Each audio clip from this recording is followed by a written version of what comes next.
This is Micheal Jackson's controversial song, They Don't Really Care About Us. It talks about racial inequality, police brutality against blacks, and the civil rights champion Martin Luther King.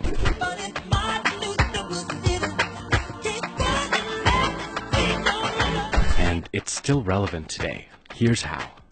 With the Civil Rights Act of 1968, legal forms of racism were abolished, but it didn't actually end racism in the U.S.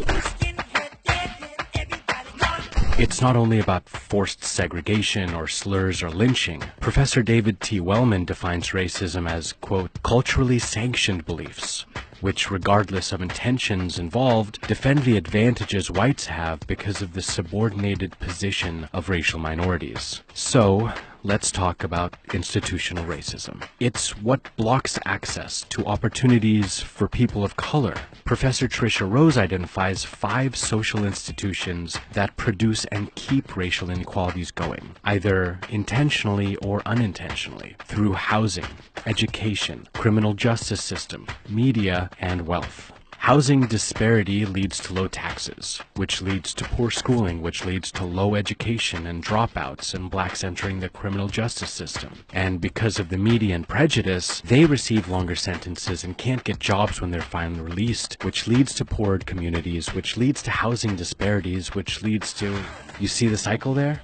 So let's start at the top. Today, the average white family owns 700% more wealth than a black family. A study by Brandeis University found that this disparity is due to the institutionalized racism in housing. You see, for decades, the Federal Housing Authority wouldn't grant mortgage loans to people of color. They'd rank all the neighborhoods in the country according to their loan eligibility, and black neighborhoods were marked red and assigned the lowest grade. Later, this rating system was taken up by banks and other institutions which denied home and business loans to people of color. This is called redlining, and although it's now illegal, the damage is still being felt today. Blacks couldn't get loans to buy property in their neighborhoods, and white real estate owners known as blockbusters held all the deeds. Without access to loans, black neighborhoods couldn't thrive. Homes weren't renovated, new businesses weren't opened, and existing ones weren't being expanded. It's what created ghettos and generational poverty.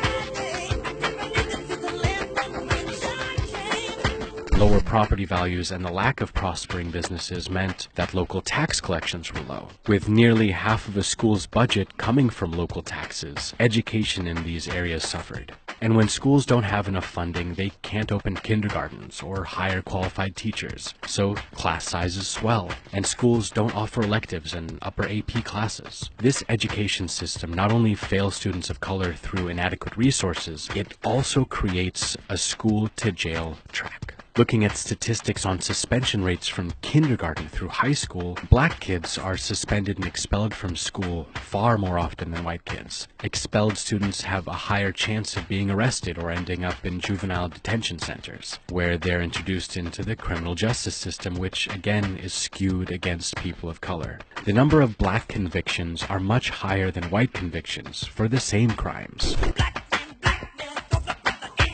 Black people make up only 13% of the U.S. population, but they're 40% of the U.S. prison population.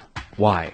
It's all about perception. Black people are perceived as criminals, and this stereotype of black people as brutes became especially popular in 1915 with the movie The Birth of a Nation, praising the Ku Klux Klan's protection of white women from the sexual aggressions of free black men. The movie was screened at the White House, and President Woodrow Wilson reportedly said the film was, quote, like writing history with lightning, and its depictions were all so terribly true. And these perceptions have carried on. Interestingly enough, the U.S. prison population skyrocketed after the Civil Rights Act, mostly caused by the U.S.'s war on drugs, which, according to former Nixon advisor, was created to target black communities and hippies. And today, even though whites and blacks use drugs at similar rates, people of color are far more likely to be prosecuted and receive harsher sentences for non-violent drug-related crimes.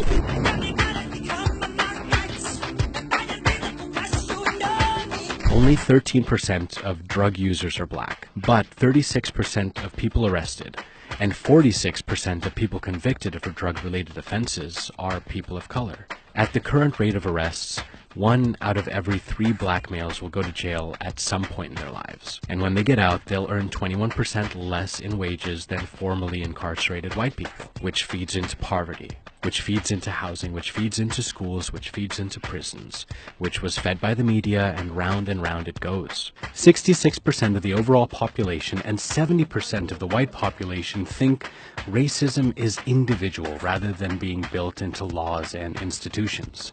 What do you think?